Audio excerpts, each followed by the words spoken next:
Assalamualaikum warahmatullahi wabarakatuh.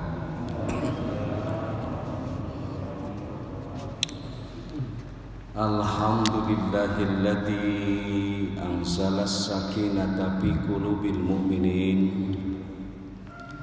Assalatu wassalamu ala asrafil anbiya'i wal mursalin Sayyidina wa maulana Muhammadin wa ala alihi wa sahbihi ajma'in.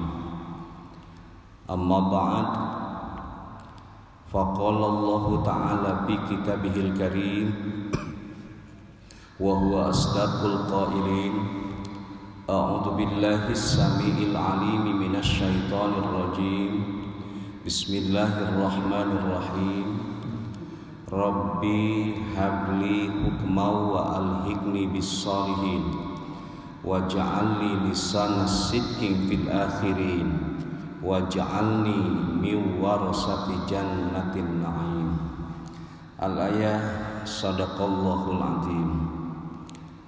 Puji dan syukur kita panjatkan kehadirat Allah Subhanahu wa taala, Tuhan yang Maha Pengasih dan Maha Penyayang, yang atas kasih dan sayangnya, alhamdulillah pagi hari ini kita masih diberi kesempatan untuk bernapas sehingga kita bisa melaksanakan tugas pengabdian kita untuk beribadah di tengah satu persatu perlahan tapi pasti saudara-saudara kita banyak yang dijemput oleh Allah Subhanahu wa taala, entah karena sudah irama takdirnya maupun karena pandemi COVID-19.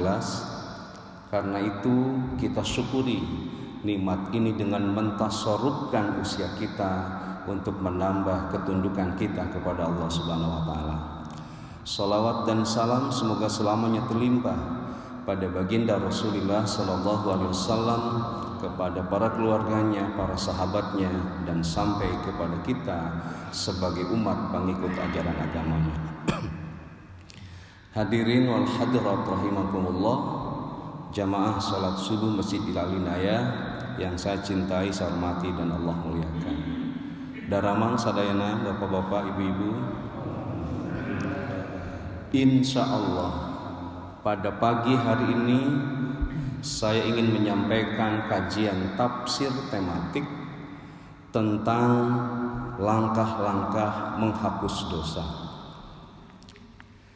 Para ulama menarik simpulan, tidak ada satupun manusia kecuali para nabi dan para rasul Allah karena kelebihan ismah atau dimaksum.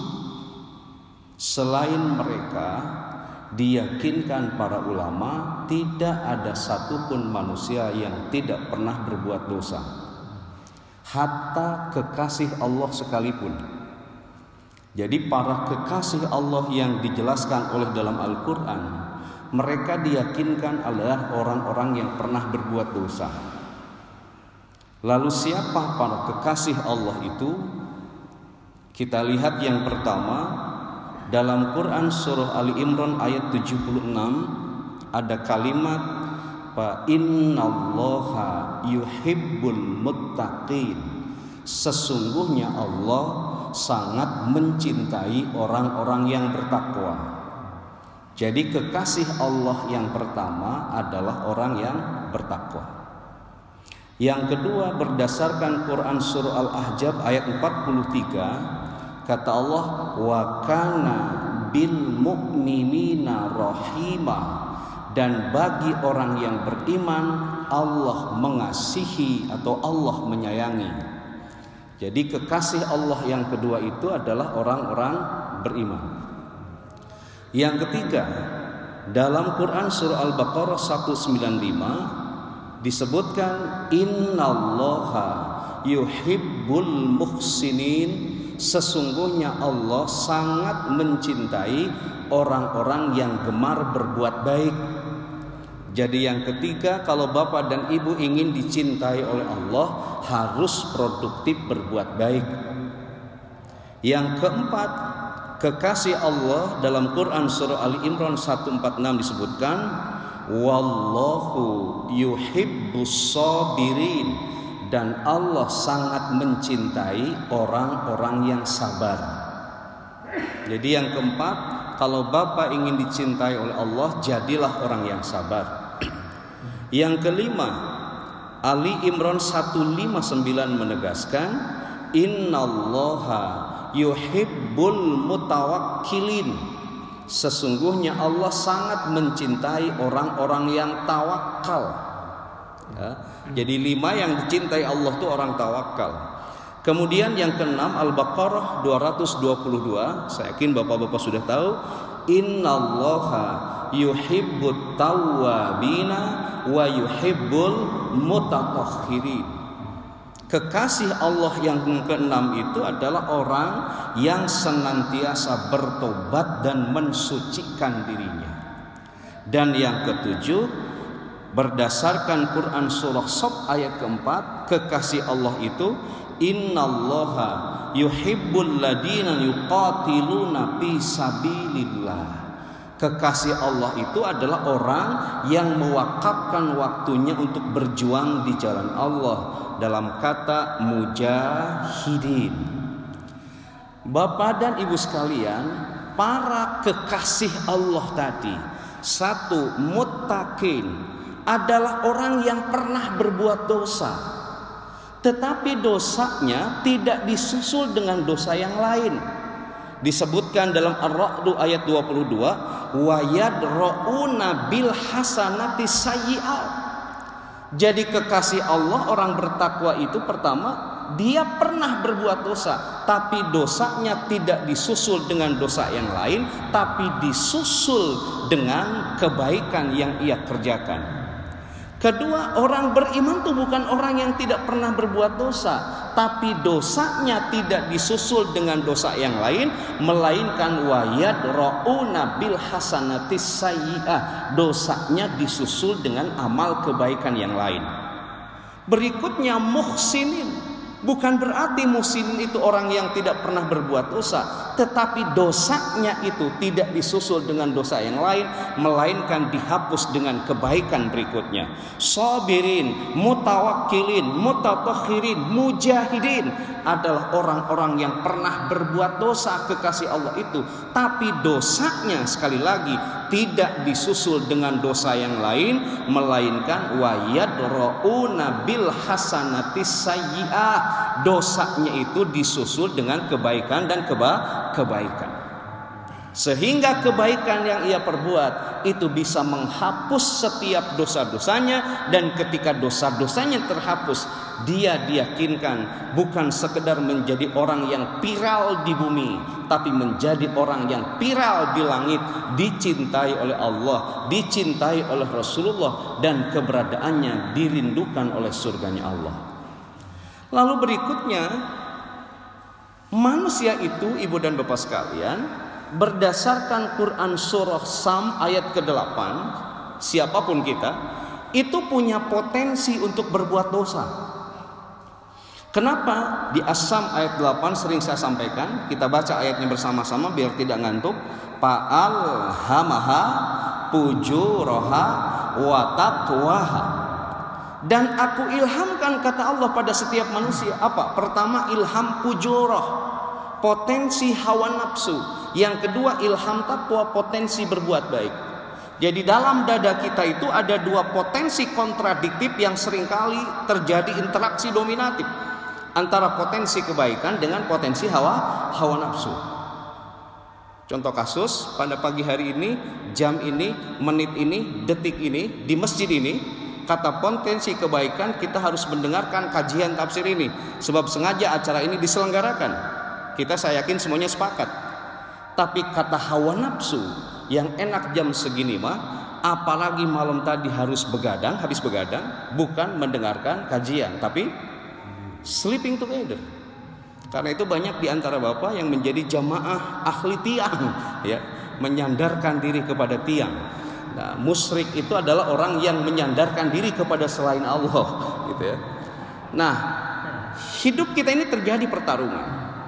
Bapak dan ibu sekalian, begini kata Allah, Fa'alhamaha fujuraha wa taqwaha, dan aku ilhamkan pada setiap manusia potensi hawa nafsu dan potensi kebaikan.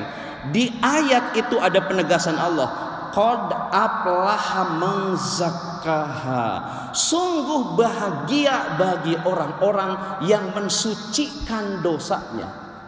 Jadi ketika hidup kita dikendalikan oleh hawa nafsu, itu tidak apa-apa Pak manusia. Hari ini sejatinya kita kajian, kita ngantuk, bersandar, nggak apa-apa, kita itu manusia. Tetapi diyakinkan oleh Allah, qad aflaha man zakkaha, orang yang bahagia itu adalah orang yang ketika hidupnya dikendalikan oleh potensi hawa nafsu hingga dia berbuat dosa, segera dosanya itu dibersihkan. Jadi aflaha, orang bahagia itu sekali lagi kata Allah adalah orang yang pernah berbuat dosa karena potensi dosa yang dimiliki dalam dirinya, tetapi tidak dibiarkan dosanya itu, tapi qad aflaha man zakkaha, segera dosanya itu dibersihkan, disucikan. Lalu di ayat berikutnya, wa qad khaba man dassaha, sungguh rugi, sungguh celaka bagi mereka yang berbuat dosa, hidupnya dikendalikan oleh potensi hawa nafsu, tapi dosanya tidak dibersihkan. Sebab dosa itu jangankan dosa besar, dosa kecil yang kita perbuat tapi tidak segera dibersihkan, itu akan menggunung seperti dosa besar. Sebab kata Rasulullah, tidak ada dosa besar kalau disucikan dan dibersihkan ia akan bersih. Begitupun dengan dosa kecil, kalau dibiarkan tidak dibersihkan dan disucikan, ia akan menggunung menjadi dosa besar. Jadi kata As-Sam ayat 8-10 tadi dinyatakan yang bahagia itu adalah orang yang pernah berbuat dosa tapi segera dosanya itu dihapus, sementara yang celaka itu adalah orang yang gemar berbuat dosa tapi dosanya dibiarkan tidak dihapus. Lalu pertanyaannya, apa bahaya kita membiarkan dosa? Apa bahaya kita mengulang-ulang dosa? Ini bisa dilihat dalam Quran surah Al-Mutaffifin ayat 14. Kata Allah begini, kalla barrana ala qulubihim ma kanu yaksibun. Kata Allah, sekali-kali tidak demikian. Kata Allah, sesungguhnya perbuatan dosa yang selalu mereka kerjakan itu, qulubihim ma kanu yaksibun, itu akan menutupi hati mereka. Jadi ketika kita berbuat dosa Pak, tidak segera kita bersihkan, tidak segera kita hapus, kata Al-Mutaffifin ayat ke-14, itu akan menutupi mata hati kita, sehingga hati kita tertutup, tidak mau menerima informasi dari Allah, tidak mau tunduk pada isyarat-isyarat Allah, sama sekali tidak bergetar ketika dibacakan ayat-ayat Allah. Jadi ketika kita hari ini hati kita badung, tidak bergetar sama sekali ketika ayat-ayat Allah dibacakan, tidak peka sama sekali terhadap isyarat-isyarat zaman yang Allah tampakkan begitu dohir hari ini, wajib kita pertanyakan, jangan-jangan hati kita tertutup. Kenapa hati kita tertutup? Jangan-jangan karena kita gemar berbuat dosa, kita biarkan, tidak kita hapus segera dosa itu. Jadi bahaya yang pertama, ketika dosa kita biarkan, maka hati kita akan ditutup oleh Allah Subhanahu wa taala. Yang pertama. Yang kedua, di Al-Mutaffifin ayat 15 lagi disebutkan, kalla innahum ar-rabbihim yauma idil lamahjubun. Orang yang gemar berbuat dosa di akhirat nanti mahjubun, ada hijab, ada penghalang yang sama sekali itu tidak bisa menghubungkan penglihatan kita dengan Allah. Kata para mufassir, jadi orang yang gemar berbuat dosa di akhirat nanti tidak akan mendapatkan kehormatan untuk bertemu langsung dengan Allah. Mahjub, ada penghalang. Jadi dosa-dosa itu akan menjadi penghalang antara pertemuan kita dengan Allah. Padahal ibu dan bapak sekalian, orientasi, visi dan misi dari setiap ibadah kita agar nanti kita di akhirat bisa yaqadatan, bertemu langsung dengan Allah. Mereka yang membiarkan dosanya tidak dihapus dosa-dosanya tidak akan mendapatkan kehormatan untuk bertemu dengan Allah. Lalu berikutnya ibu dan bapak sekalian, kenapa manusia itu seringkali berbuat dosa? Satu, itu disebabkan karena faktor internal, yang kedua ada faktor eksternal. Apa faktor internal tadi? Kita itu punya potensi hawa nafsu. Kita akan produktif berbuat nafsu ini karena kita mengikuti dorongan hawa nafsu. Yang kedua, kita terjebak berbuat dosa karena kita gemar mempertuhankan hawa nafsu. Jadi sekali lagi, secara internal kita dijebak untuk berbuat dosa itu satu karena hidup kita mengikuti dorongan hawa nafsu. Ingat Bapak dan Ibu sekalian, sesungguhnya setiap kita itu tidak hanya punya potensi hawa nafsu, kan punya potensi kebaikan. Itulah lebihnya manusia. Benten sareng malaikat kan, kalau malaikat itu hasilnya potensi kebaikan. Hingga tidak ada malaikat yang maksiat. Wa ya'sunallaha ma amarahum wa yaf'aluna ma yu'marun. Malaikat itu mereka sami'na wa ata'na bila kaifa atas perintah Allah itu. Tidak ada pertanyaan malaikat itu pada ketaatan pada Allah. Jadi malaikat itu ke tempat baik semua. Tapi ada nggak Bapak dan Ibu sekalian malaikat yang pergi ke diskotik? Bapak-bapak, ada malaikat yang pergi ke diskotik? Ada malaikat yang mau mencabut nyawa orang yang lagi dugem. Gitu. Ada malaikat yang datang ke tempat itu, tapi dalam rangka menjalankan tugasnya itu. Nah, kembali lagi. Sekarang pertama, kata Al-Jatsiyah ayat 23, manusia gemar berbuat dosa itu karena pertama dia mengikuti dorongan hawa nafsu, bukan sekedar diikuti tapi hawa nafsu dipertuhankan. Maksud hawa nafsu dipertuhankan, pusat kesadaran kita tidak dikendalikan oleh dimensi logis, dimensi intelektual kita, tapi dikendalikan oleh dorongan emosional dan syahwat kita. Di Al-Jatsiyah ayat 23 Allah mengancam gini, apara'aita manittakhadha ilahahu hawahu. Kata Allah, apakah kalian tidak pernah melihat? Allah nyuruh kita melihat. Apakah kalian tidak pernah melihat orang-orang yang hidupnya dikendalikan oleh hawa nafsu? Lalu Allah ngasih perincian. Satu, wa adallahullahu ala ilmin. Dengan ilmu yang Allah miliki, bagi orang yang mempertuhankan hawa nafsu, hidup kita itu akan disesatkan. Jadi punten, kalau kita hidup mengikuti dorongan hawa nafsu, lalu dorongan hawa nafsu kita pertuhankan hingga kita tunduk, Allah ngancam, wa adallahullahu ala ilmin, kita akan disesatkan dengan ilmu Allah. Sesat, satu. Yang kedua, wa khatama ala sam'ihi wa qalbihi. Jadi orang yang hidupnya mengikuti dorongan hawa nafsu, mempertuhankan hawa nafsu, wa khatama ala sam'ihi wa qalbi, Allah akan mengunci mati telinga kita, wa qalbi, dan mengunci mati hati kita. Jadi kalau hidup kita mengikuti hawa nafsu, telinga kita dikunci mati oleh Allah, hati kita dikunci mati oleh Allah. Tidak hanya itu, wa ja'ala ala basarihi gisawah, dan Allah akan menutup rapat mata kita dari pandangan kebenaran. Jadi luar biasa Pak, kita dihantamnya oleh Allah itu. Kalau hidup mengikuti hawa nafsu dan mempertuhankan hawa nafsu, Allah berjanji akan menyesatkan hidup kita, yang pertama. Yang kedua, telinga kita dikunci mati, hati kita dikunci mati, mata kita ditutup rapat oleh Allah Subhanahu wa taala. Sampai Allah ngancam dalam ayat ini, kata Allah, pamayyahdihi mim ba'dillah, siapa yang sanggup memberikan hidayah setelah Allah menyesatkan orang itu seperti tadi. Jadi itu ancaman yang pertama kalau kita membiarkan dosa. Sembari kita kembali pada yang pertama, faktor pertama kita berbuat dosa adalah karena persoalan internal yang seringkali kita ngikuti dorongan hawa nafsu dan mempertuhankan hawa nafsu. Yang kedua, kita percepat Bapak dan Ibu sekalian, kenapa manusia senantiasa berbuat dosa? Karena ada faktor eksternal, faktor dari luar dirinya. Ini disebutkan di Quran surah Al-Kahfi ayat 28. Apa faktor eksternal itu Ibu dan Bapak sekalian? Satu, kita bergaul dengan orang yang salah. Yang ketiga, kita tinggal di lingkungan yang salah. Jadi teman begitu mempengaruhi kita produktif atau tidaknya berbuat dosa.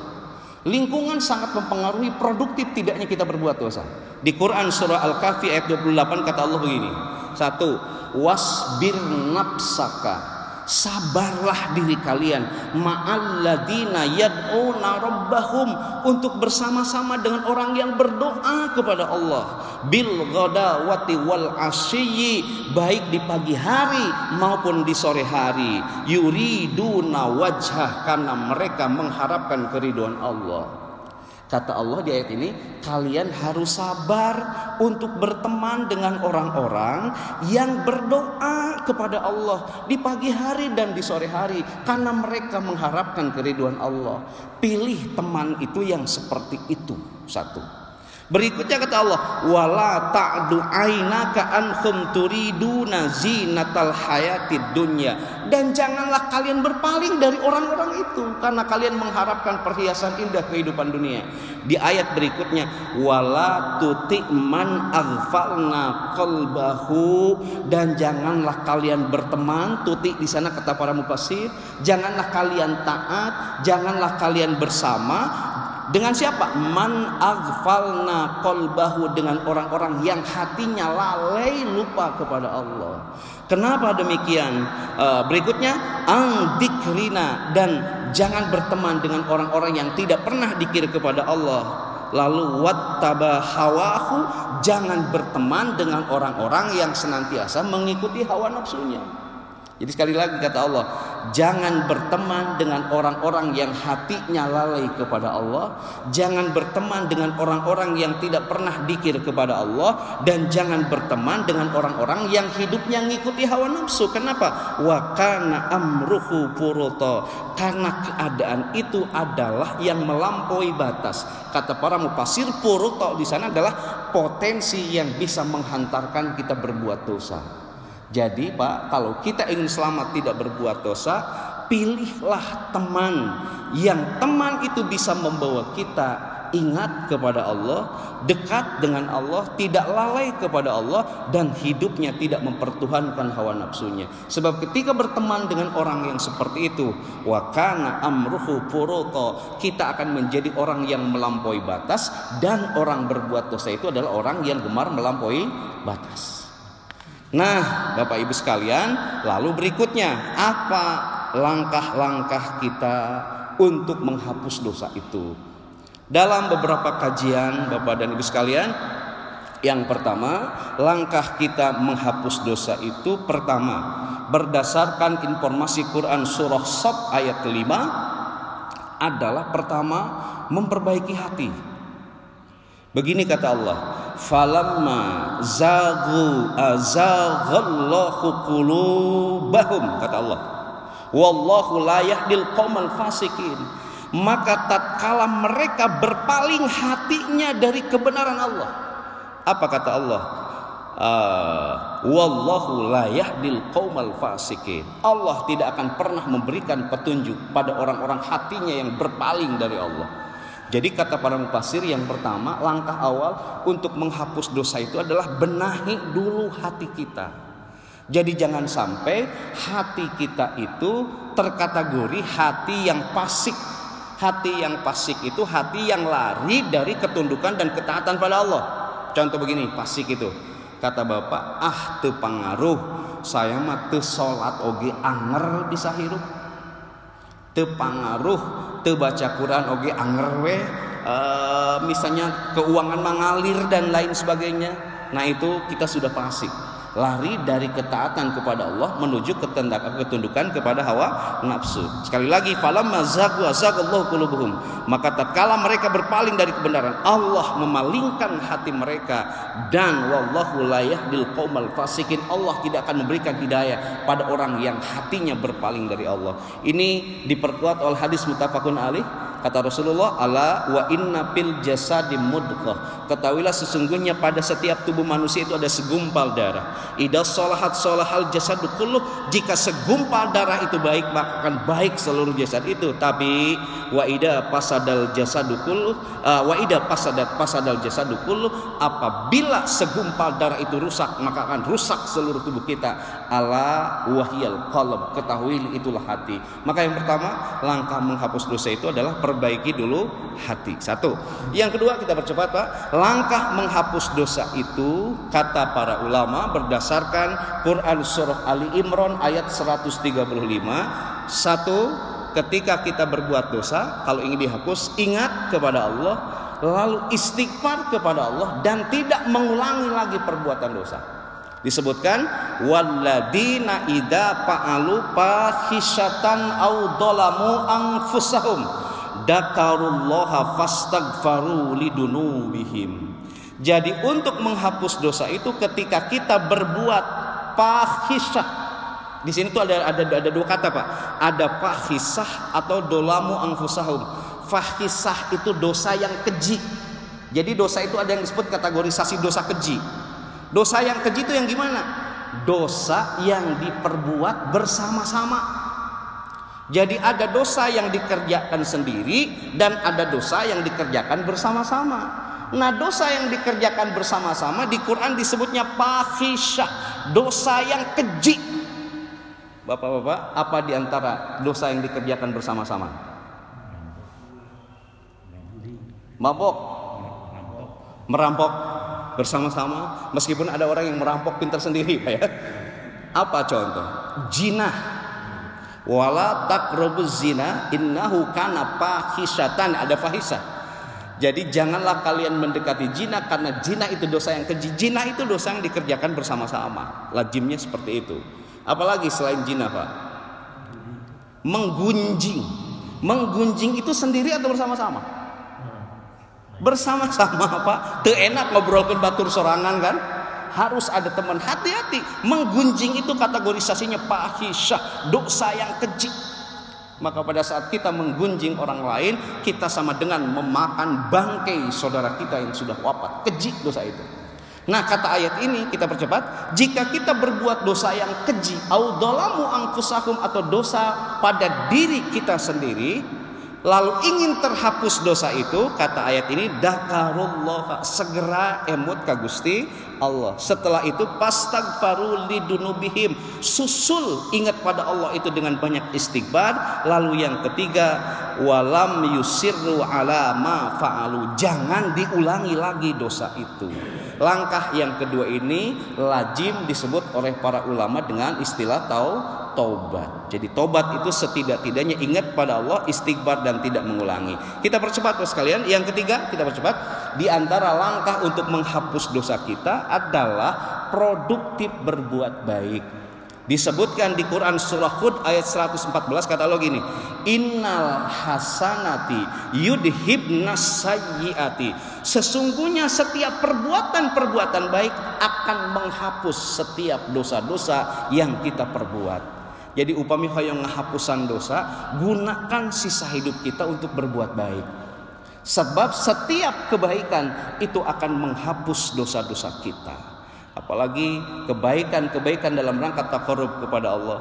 Misalnya kata Rasulullah dalam hadis sahih, barang siapa yang melangkahkan kaki ke tempat ibadah, ke masjid, untuk melaksanakan perintah Allah, maka langkah kaki kanan itu menghapus dosa-dosanya, langkah kaki kiri menambah kebaikannya. Jadi setiap kali Bapak berangkat ke masjid, sesungguhnya hari itu Bapak tengah berbuat baik, dan ketika sampai di titik itu, yudhibnas sayyi'at, terhapus setiap kejelekan-kejelekan yang kita perbuat. Yang keempat, Bapak dan Ibu sekalian, kita percepat. Di antara cara menghapus dosa itu adalah meningkatkan kualitas amal ibadah kita. Jadi ibadah kita harus berkualitas. Jangan sekedar membubarkan kewajiban saja. Harus berkualitas. Salat kita berkualitas, kemudian tilawah Quran kita berkualitas, sedekah kita berkualitas, semuanya kita fokus pada bobot kualitasnya. Sebab kata Al-Muluk ayat 2, alladzi khalaqal mauta wal hayata liyabluwakum ayyukum ahsanu amala. Allah nguji kita, menciptakan hidup dan mati untuk menguji siapa di antara kita yang paling berkualitas amalnya. Dalam banyak hadis yang saya introdusir, sholat berkualitas. Di antara sholat berkualitas itu sholat yang dilaksanakan berjamaah. Tilawah Quran yang berkualitas. Tilawah Quran yang berkualitas itu yang disertai dengan kajian, memahami luasan arti dan kedalaman maknanya. Sedekah yang berkualitas yang diikuti dengan pemahaman terhadap filosofi dan hikmah pelaksanaan zakat, dan seluruh ibadah yang berkualitas. Dalam banyak hadis disebutkan itu akan menghapus jejak jelek yang kita perbuat. Yang terakhir, Bapak dan Ibu sekalian, kata para ulama, langkah untuk menghapus dosa itu adalah i'tiraf. Apa i'tiraf itu? Menjadi hamba yang jujur untuk mengakui di hadapan Allah bahwa hidup kita ini lebih banyak dolimnya daripada adilnya, lebih banyak maksiatnya daripada amal solehnya. Harus jujur di hadapan Allah, jangan sombong merasa paling soleh. Di hadapan Allah itu harus mengakui orang yang paling dolim. Paling tidak Nabi Adam alaihissalam ngasih contoh dengan redaksi i'tirafnya. Kita baca bersama-sama. Rabbana dhallamna anfusana wa illam taghfir lana wa tarhamna lanakunanna minal khasirin. Allah suka pada hambanya yang mengakui kedoliman. Lalu Nabi Yunus alaihissalam ngasih contoh, la ilaha illa anta subhanaka inni kuntu minal dhalimin. Nabi Musa pun ngasih contoh, Rabbi inni dzalamtu nafsi faghfirli. Janten Pak, kedah tawadu di hadapan Allah, mengakui hidup kita ini banyak dosanya daripada banyak amal solehnya. Bapak dan Ibu sekalian, itulah yang bisa saya sampaikan. Jadi saya izinkan narik kesimpulan, langkah-langkah untuk menghapus dosa berdasarkan ihtidabil Quran, petunjuk dari para mufassir. Pertama, perbaiki hati dulu, karena hati adalah manajer dalam hidup kita. Yang kedua, ketika berbuat dosa, susul dengan dzikir, istighfar, dan jangan diulang dosa itu. Dalam bahasa populer disebut tobat. Yang ketiga, terus produktif berbuat baik, karena tugas hidup kita untuk berbuat baik. Yang keempat, tingkatkan amal ibadah kita dari sekedar melaksanakan kewajiban pada bobot kualitasnya. Lalu berikutnya, i'tiraf, akui seluruh kedoliman kita di hadapan Allah Subhanahu wa taala. Mudah-mudahan kita yang hadir pada pagi hari ini senantiasa diberi kekuatan oleh Allah untuk menghapus setiap dosa-dosa kita, hingga kita diyakinkan qad aflaha man zakkaha. Sungguh bahagia bagi orang-orang yang menghapus setiap dosa-dosanya. Itu saja Ibu dan Bapak yang bisa saya sampaikan.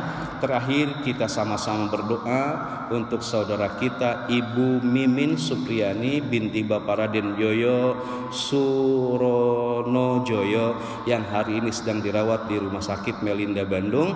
Mudah-mudahan Ibu dan Bapak sekalian yang bersangkutan yang hari ini sedang diuji oleh Allah dalam sakit, segera sakitnya disembuhkan oleh Allah Subhanahu wa taala. Sakitnya menjadi kiparat pada dosa-dosanya, dan sakitnya menjadi wasilah diangkatnya derajat beliau oleh Allah Subhanahu wa taala. Ala hadhihi niyah wa likulli niyatin shalihah wa ila hadratin nabi. Allahumma ya syafiyal amrad isbi mardaha. Al-Fatihah. A'udzu billahi minasyaitonir rajim. Bismillahirrahmanirrahim. Alhamdulillahirabbil alamin arrahmanir rahim maliki yaumiddin. Iyyaka na'budu wa iyyaka nasta'in. Ihdinas siratal mustaqim siratal ladzina an'amta 'alaihim ghairil maghdubi 'alaihim waladdallin. Amin ya Allah ya rabbal alamin. Sekian dan demikian, wallahu waliyut taufiq wal hidayah. Assalamu alaikum warahmatullahi wabarakatuh.